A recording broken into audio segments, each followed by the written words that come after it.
Hi, my name is John and welcome to another edition of Statistics Quest. Today I'm going to talk about a study that was very recently put out by Johns Hopkins, and if you want to refer to the study, it is called A Literature Review and Meta-Analysis of the Effects of Lockdowns on COVID-19 Mortality. And it's very involved. I mean, I'll be honest, I didn't read the whole thing. It's controversial. There are going to be people on both sides of the fence. You know, in some ways, this is just a big, complex chess game that you can kind of picture a court trial where you have a prosecutor giving evidence to show one thing and a defense attorney giving evidence to show another thing. So, here I'm just going to present bits and pieces of evidence that suggest that lockdowns did very little, and I'm not even necessarily taking a stance. I'm just basically interpreting a few key findings in this article. But you can check it out for yourself. It's like 60 pages, very involved, but it's making the news today, so I wanted to discuss it. Well, to begin with, they looked at almost 20,000 studies over the past, since COVID has started, and they had certain criteria for defining if a study was worthy or not, however they defined it, and they talk about that early on in the article. And they came down to looking at actually 24 studies, and therefore that's why it's called a meta-analysis. Excuse me while I take a sip of coffee here. Okay. Early on in the article, there is a figure 2, and I'm going to go over this here. So on the x-axis, there is an average stringency value, okay? And I'm not even sure if it's in the article itself. But basically how they define the average stringency is the more stringent a state is, the higher the score is. So, and they're talking about stringency with respect to governmental interventions, such as school lockdowns and things like that.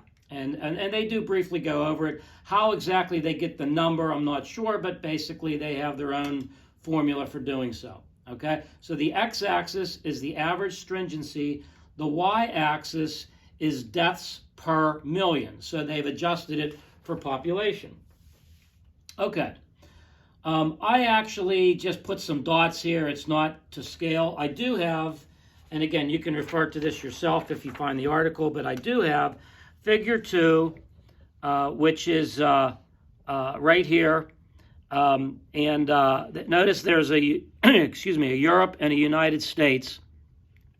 So, but basically what they do is, so these are the actual dots. I've approximated the dots on figure 2. I just kind of splotched them on in a general direction. But the key takeaway here is, notice the direction of the line. It is actually sloping upwards. What does that say? Well, if we go back, and let's just go back to the board here. So if the line is sloping upwards, it actually means it's a positive slope, but further, it means that the higher the score, this stringency score goes, the more deaths per million.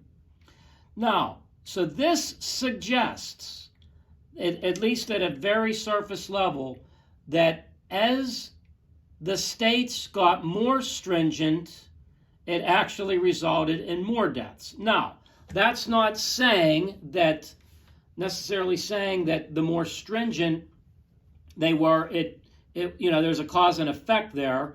And in fact, we can look at, there's something that's called R-squared for those of you that are familiar with statistics.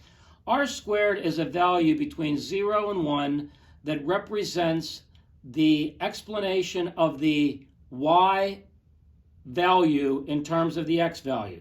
So for example, if we had seen these dots be pretty close to this line, we'd actually see a larger r squared, closer to 1, and it would be a stronger argument that paradoxically the more stringent a state is, the more it resulted in deaths. The fact that this is so close to 0 really suggests that whether this line is positive or negative, there's basically 0 correlation. Now, this is just looking at 2 things, okay? And as we all know, there are many moving parts, many potential independent variables. And in fact, this is something that's almost impossible to model in that sense, because you get into things called collinearity and things like that. There was somebody that, his name was George Box, decades ago, said something to the effect of, all models are wrong, some are useful. Okay, so we kind of use models to some extent, and especially these that are so complex. I don't want to say a grain of salt, but we can kind of take stabs at what the models are suggesting, but they're just stabs. Okay, anyway, this is one of the many that the article goes through to suggest that lockdowns did very little. They concluded that I believe it was 0.2%. I'm not 100%. They had a couple numbers floating around there, but a very small value of deaths could have been saved due to the lockdown.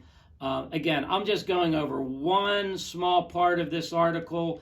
If you want, take a look at it yourself, draw your own conclusions.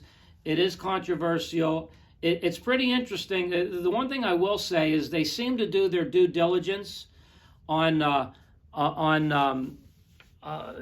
doing this analysis. I mean, they looked at 20,000 studies.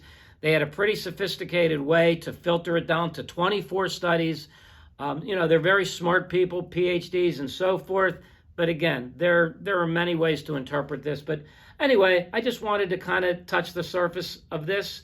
And that's all I'm going to do with it. If you have any questions, I'll try to answer it. Again, it's a very involved study, but I just thought I'd touch on the surface of it. So again, I appreciate you tuning into this episode of Statistics Quest, and see you next time.